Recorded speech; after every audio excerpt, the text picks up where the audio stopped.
that's one of my favorites, just because it doesn't look like it has something on it. The soy resin glue is your favorite? Well, I like the. We happen to have a source of it. We do no longer have a source of the soy resin glue. But so now, if I'm stuck, I'll do concrete bonder glue from Home Depot. So, but like what percentage? What part? How many parts? like it's mixed into the mixing water. Okay. It's like 1 to 8. It depends on the glue. If the Okay. glue's strong, then it's less. But like the dilute concrete than- bonder. Concrete bonder like 1 to 8. But again, there's a big variation between concrete bonders. Oh, okay. Big variation we've discovered. Imagine that depends on the climate you're in too, as far as breathability, right? Well, it doesn't seem to affect. It's better than linseed oil with breathability, right? You're safer. On the weak side, you can add wheat starches to the plasters, and that gives it dust proofness and some washability, right? And it's doing what the glue is doing, but it's not really good for exterior. It's not strong enough glue for exterior use often. But like 1 in 8 concrete bonder in an inch of plaster? No, to the mixing water. To the mixing water. So the mixing water for that plaster. And how thick is that plaster? Like half an inch. Yeah. But it gives it good durability against rain and stuff. Well, this was done, I'd say, 10 years ago. Okay. That's pretty good. That's a minimal overhang. And this That's a minimal overhang. You can tell it's getting eroded. Yeah. Right? It's not, like here you can tell this has never been touched by up to here. The rest has gotten water, right?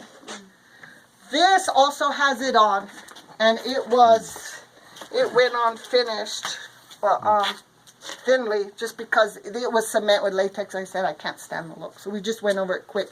Knowing that this floods, there's water that hits this, and flows down this way when it's raining. So I'm amazed it's done pretty good. You know, this was done 10 years ago too. It's done pretty good, even though I'll have to do it again.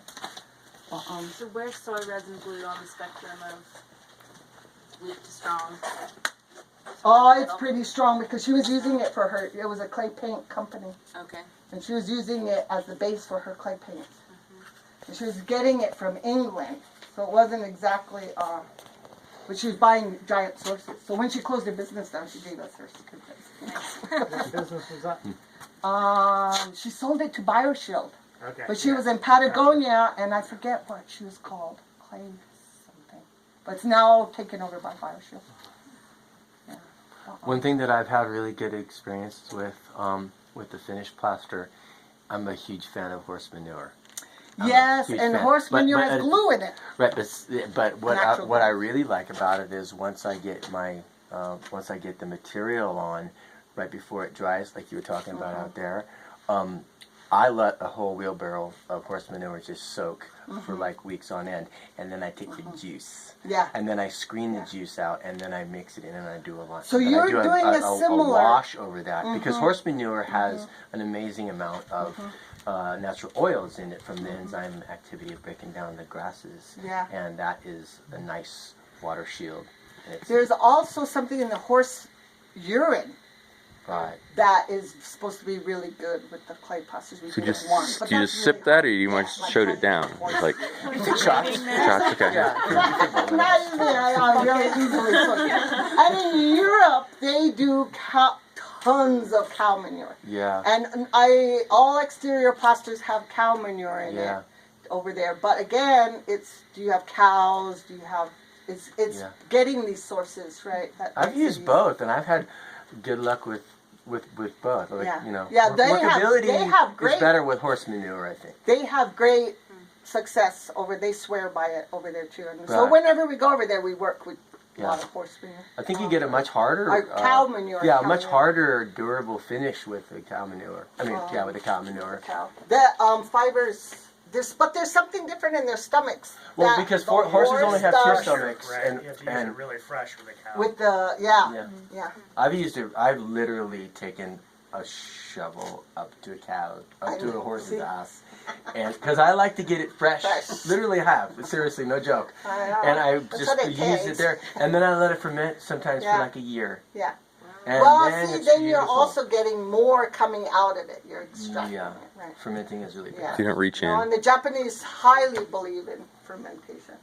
Again, we're kind of like, we've done it, and we've done fermented mixes for 2 years, and no doubt about it, they're way stickier, and they're definitely more waterproof. But then after a point, you're like, okay, where's your... Beautiful. Yeah, it's like, Scape. if you have that resource, great. If you have the time, great. And if you don't, then there's... The Japanese will actually hand down, they have a tradition of handing down manure, large amount of manure to their next generation.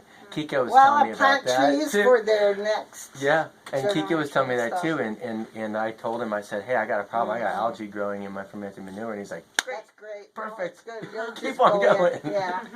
Yeah, it was awesome. Yeah. So do you water down the manure liquid, or you just do it? What, the liquid? Yeah, you're saying you paint the liquid. When I let the manure soak, and especially if I have dry stuff, I'll let it be like a slurry. Slurry, just like, more than a milkshake, so where there's water in it, and then it pulls out over time. The oils and the moisture, it will eventually separate, and because the manure will turn to like a paste, and then it kind of the water rises to the top, and I take that, and the oils, I take that, and I sift it through a window screen, then I just use that. Okay. Do you spray it on, or do you use it in the mix? Spray on. Yeah, it's like a water, but usually it's better to like brush it on because the oil will clog up the little, nipple thingy. And you're using it as a sealant. Yeah. Yeah, it's a sealant, or But you could also use it on. it in In the mix. the mix. Yeah. Again, does two different. You could do both. It'll still erode slightly. You'll get a worn effect. Just like it's the same whether painting it with oil or See if I can see mixing that it in the mix. worn effect. They'll do slightly different things. This oven is painted with oil on the surface. You'll get more. I'm ready to build a roof over this. I'm looking at a nice little metal roof because I'm tired of plastering it. But this is real common with the cob ovens, are these expansion cracks. Right when it heats up, the whole oven opens up and then it closes down. We've heard of some people putting salt in and whatnot, but What does the salt do? the Canadians were doing that. I don't know why.